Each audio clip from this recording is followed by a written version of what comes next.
এই প্ৰতিবেদন middle class ফেমিলিৰ সকলোৱে শ্বেয়াৰ কৰিব। আপুনি মই সকলোৱে মধ্যবিত্ত শ্ৰেণীৰ পৰিয়াল। কিয় জানেনে? মিডল ক্লাছ মানুহৰ জীৱন কি বা কেনেকুৱা?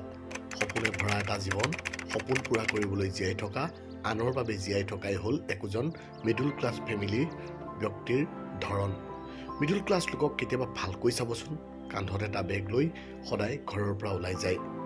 সদায় ভাবে যে মই এইটো কৰিম, সেইটো কৰিম, মই অমুকৰ কামটো কৰি দিব লাগিব, নহ'লে বেয়া পাব, ধাৰ লৈ ইটো ল'ম, সিটো ল'ম ইত্যাদি।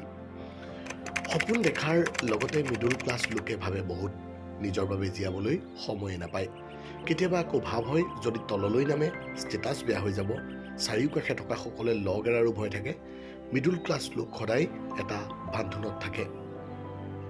সম্পৰ্কৰ সৈতে, সমাজৰ সৈতে, পৰিয়ালৰ সৈতে, বন্ধুৰ সৈতে, আৱেগৰ সৈতে সকলো ফালৰ পৰাই বান্ধ খাই থাকে মিডল ক্লাছ ফেমিলিৰ প্ৰত্যেকজন সদস্য।